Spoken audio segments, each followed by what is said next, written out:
today we're going to be covering a really, well, call it an exciting topic if you like, InterCompany with Saltbox. Our guest will be Yves Bocage, and he'll take us through the demonstration and explanation of that solution. So without any further ado, I just want to give you guys a brief overview. If you haven't seen Saltbox before, I'm not going to get into a lot of details unless you really want me to.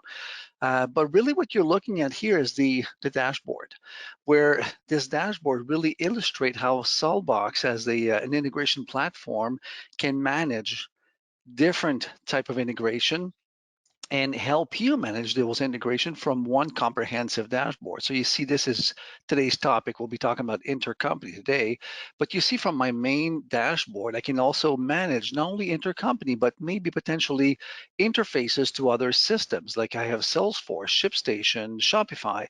So from one comprehensive screen, I can see wherever, whatever integration I have to manage and potentially a place where I have to go to view how messages between different systems transact and behave, and potentially needs to be fixed if should there be any problems with them.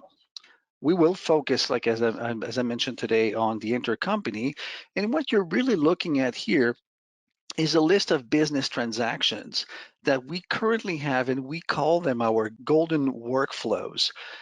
So those workflows, what does that mean? It simply means that when you decide to have the intercompany integration installed into your system, out of the box, you'll get those workflows.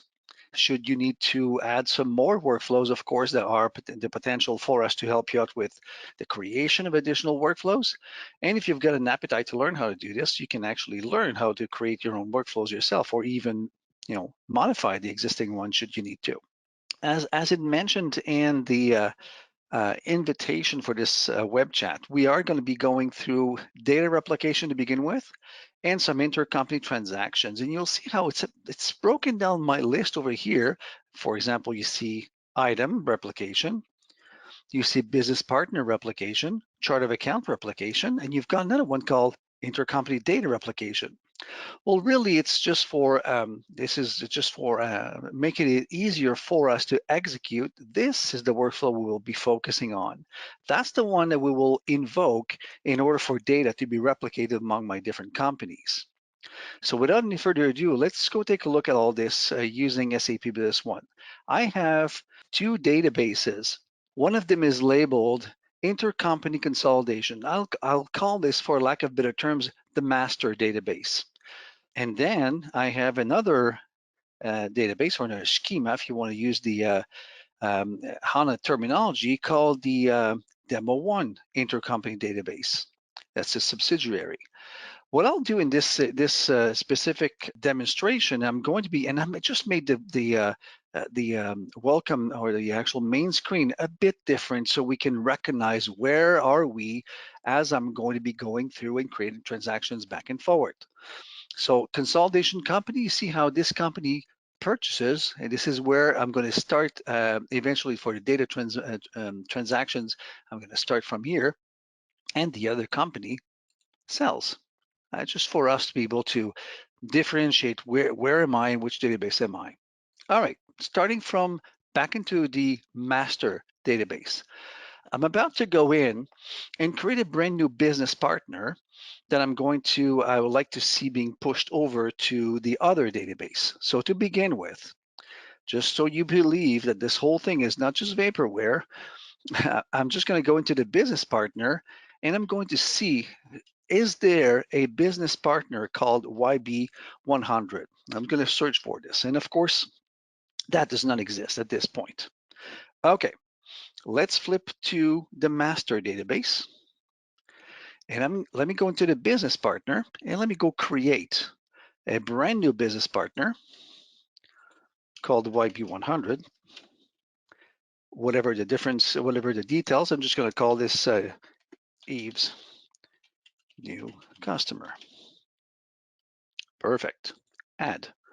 Now, one thing you need to know about Saltbox, like if I go immediately into the other company, YB100 is not there yet, because really the workflows we were looking at over here, they all have their own individual trigger.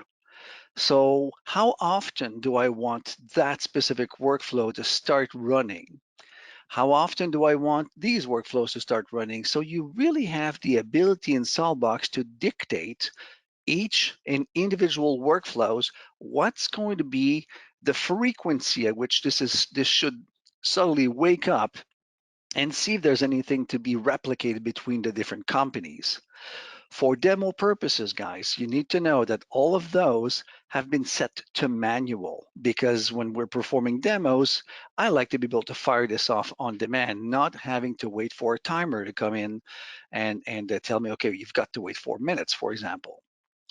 So that if I drill down into this intercompany replication, I just want to show you, if I go to the workflow trigger over here, I don't want to get too technical in this session, but you'll see how there's a schedule settings available for each of those workflows that we were looking at before. And as I mentioned, this one is set to manual as opposed to run every so minutes, so many hours, every day, every week, or every month, or what have you. So there's really a schedule per workflow that you can establish. Back to the actual workflow itself. So now I'm going to manually fire this off. So I'm simply going to tell the system, go ahead and run and see if there's anything to be replicated. Here's the status. Of course, because I'm running this on screen, I get to see this nice run result. When it runs in the background, it's actually being logged. So you can get to this information. But because I fired off this workflow manually, it simply says, well, I'm going to give you the results right here on screen. Okay, let's get to our target database and now look for YB100. And now the record is in there. Perfect. So I didn't have to recreate this manually. It got pushed over to the other database. So adding brand new business partners, GL accounts, items, the flow is exactly the same. But that's not all. Say, for example, that on that other company, I say, oh, you know what? That specific customer over here, call 100. I messed up the name. This is not Eve's new customer. It's supposed to be customer ABC. That's really the customer name. If I could spell properly, it would probably help me out. All right, so that's an update. And at this point, if I've run my flow again, because now if I go to the other company, obviously I haven't done anything. So in the other company, this is still called Eve's new customer. Even if I refresh this record, nothing happens. Because obviously, if I would want this change to be replicated, I would need to run this job again. Let's do that. So now I'm running the job. The system says there's something for me to do, and I've completed the job that I had to do. Let's go back into my target database this time around. Simply refresh my customer, and you'll see how the name has now changed to what it was on the other company. So not only working for creating new data record and being replicated to other companies or databases, but also having the ability in here to push over modifications. And the same thing works for items, by the way, guys. So if I go into the item master and I'm going to check first, is there an item called, I'm just going to be a bit more creative. Is there an item called item YB? Of course, there's no item YB. So let's go back into my master database, what the one called consolidated. I'm going to go in and create quickly this item called item YB. I'm using YB so I can quickly find this. And once again, this is Eve's new item. Save it. Perfect. Once again, same story as before. If I go back in here and start this job again, it will pick up, identify there's something to be replicated, and will tell me, okay, well, I have done my job correctly. Going back into my target database now, of course, without any surprises, that item has been pushed over to the other database. So really simple. And once again, if I want to update this item's name, it will actually do the same thing as it did for the business partner data. Now let's look into something maybe a little bit more exciting, where we say, okay, now we know we can push data over from a master database and over to like in this case to a subsidiary. Perfect. We know we can do that. How about transactions now? And this is where, once again, I'm just going to be flipping back and forth between those two databases, starting with the master. In my current configuration, in my current Saltbox configuration, the way I'm doing it is I'm actually going from that database over here and I'm issuing a purchase order. But for the purpose of all this to work properly, we have to be able to specify, well, I'm going to create a purchase order, but it's going to have to be to a special vendor. The system has got to identify, oh, because it's a purchase order for that vendor, oh, that's an interco transaction and not just a regular procurement process from a regular vendor. In our demo environment over here, this vendor is called Consolidation Company, just so we can clearly identify that, oh, we have coded this specific vendor in a special way so that Saltbox identifies that when there's a purchase order for that specific vendor, it's actually an interco company transaction. So go ahead and create the, in this case, the sales order in the other company. Let's go for this. I'm simply going to give this, quantity of 2. And what I'm going to do is I'm just going to give this transaction a vendor reference number so we can easily find this on the other side. And once again, like I did before for the item records, I'm going to call this Eve PO. And before doing anything, if I go just to prove the point over here, if I go over here, look into sales orders, and look for any sales orders where the reference is Eve's PO, I'm not going to find anything. Perfect. Going back to my master database where I'm about to issue this purchase order, I'm going to create the PO. And once again, as I mentioned to you guys before, a workflow must be started. So if I go back to my home page over here for my intercompany transactions, here we go. So there are different workflows. The one that we are about to look at right now is no longer the intercompany data replication. It's much more the one called a purchase order to sales order. Now this, we have labeled them that way, so in our demo environment, we can find them easily. And once again, this is all configurable. Okay, don't get overly excited here. I just double click on something I wasn't supposed to, and I'm gonna run that workflow.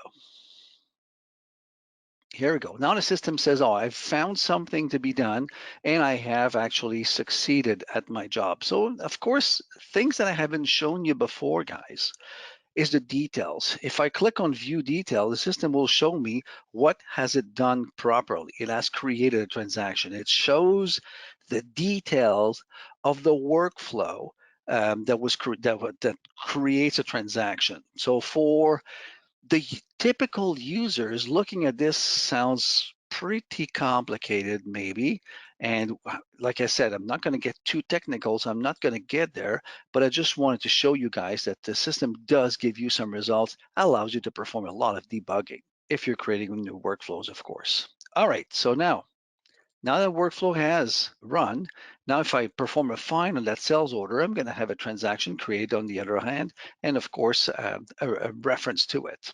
Now I left my UDFs on because I want you guys to see that this is what we're utilizing to identify those transactions as being interco transactions. There's a bunch of user-defined fields that we simply use to identify them and make a relation between those transactions when we eventually take that sales order and say, oh, now we've got to do something.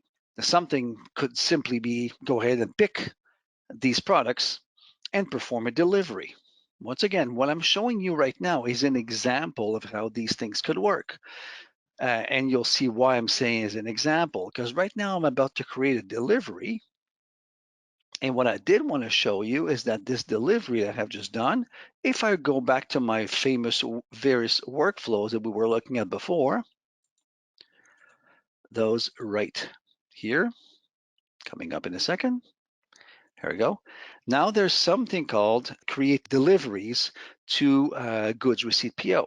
And that's why I'm saying it's an example, guys, because it's an example to show you how automated these processes could be.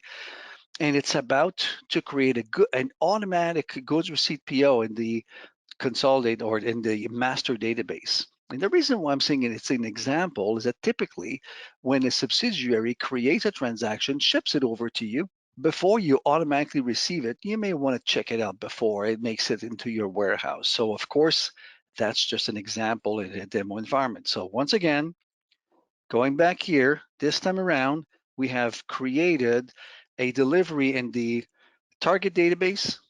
We have delivered the goods and it actually pushed this over to the originating database, this one we're looking at right now, as a delivery document, as a goods receipt PO. So that means that if I refresh my purchase order, if I did my job correctly, this will be closed. And if I look into the target document that got created, that's the actual target document. We have received the merchandise. Now, in order to close the entire loop, if we want to do like all of those transactions one after the other, when this company over here, quote unquote, invoices me for it, and I'm saying quote unquote because there are different strategies when we're talking about interco transactions. Are we invoicing at all? Are we invoicing at $0? Are we invoicing at a reduced price? Those are all questions and answers that we can provide when we're performing implementation of those solutions. But for the purpose of my demo and for the purpose of today's session, I should say, what I'm going to do is I'm simply going to create the invoice as if this guy was a regular customer, just to show you that the last in line of the loops that I want to show you, or the workflows I should call them, is to actually create an AR invoice to an AP invoice.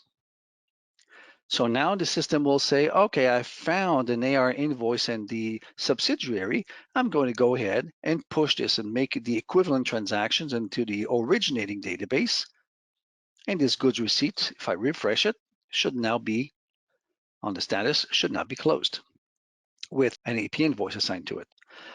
Once again, now the question that you guys may have is to say, wait a second, how about the eliminations? How about the fact that I'm not going to be paying this other company? I'm not expecting any payments from the subsidiary. This is really related to implementation, but there's a lot of automation possible in that specific regards that I don't currently have set up in my demo environment. However, there is one last transaction that I'd like to show you guys back onto my various workflows. And that one is to say, oh, look, there's a GL consolidation workflow in here. What does it do? Currently in my demo environment, this will take simply all the intercode transactions that took place and will push the equivalent GL entry back into the financial of the consolidation database. So now if I look at the very last journal entry, you'll see it's the one that relates to my AP invoice that got recorded. That's the very last one. If I run this GL consolidation, it will take, I'm not sure if there'll be only one. Here we go. I'm not sure exactly how many transactions it will try to push over. Some of them may fail because we have data in there that we're doing some testing. So some of them succeeded, some of them failed. But what it did do, it took the GL entries from the target database, the subsidiary, and it copied it over to my consolidation database. Now, if I go back now, if I click on this last button, you'll see it's no longer going to be this purchase invoice.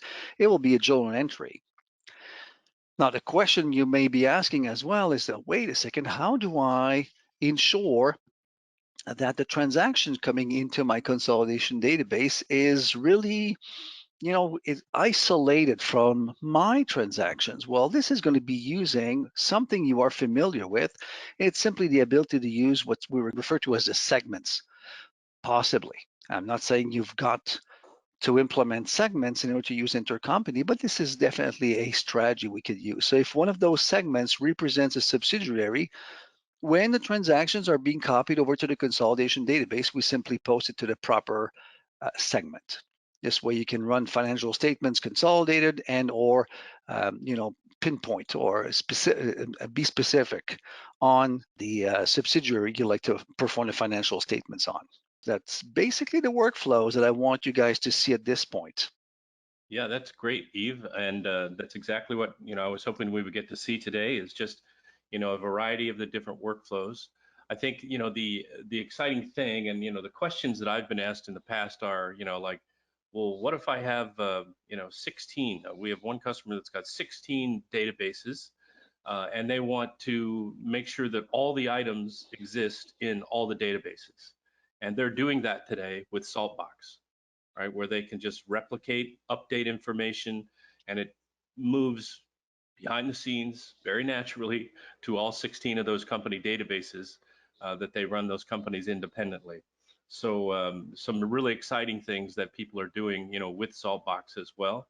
And then all of those 16 companies are, posting transactions into one combined company general ledger for combined company reporting and individual reporting. So they've been able to be very creative with this solution overall. So we feel like it's been many years in the making, but we really have a very workable and reliable intercompany solution for our customers today. So we want to be sure that all of our customers are aware of what's possible now. Yep, absolutely. I might have a question here. Let me see. How do you specify in the business partner that they are an intercompany business partner that you want to replicate? Oh, that you want to replicate. Okay, so currently in my demo environment, that's a very, very good question because I've been asked that same question many times. Currently, what was it called again? I think it was called YB something, wasn't it? There we go. There are no conditions. It's a new business partner. It's being identified as a brand new business partner. It will be replicated, but that's in my demo environment, right? So one thing that I have seen being used in the past is using the properties over here to specify should that be replicated into another company or not. So ignore my property names here for a moment. Selecting the first property could potentially trigger a Saltbox to say, oh, this one has to be replicated. And maybe those properties would actually be your subsidiary database names. So replicate this business partner to my first company, not to my second, my third, and my fifth only. So you could do something like this. So Mhm. there are no golden rules here to say that's the way it works. It's much more, how would you like it to work? And then you would modify your version of the golden workflow to accommodate that, correct? Exactly.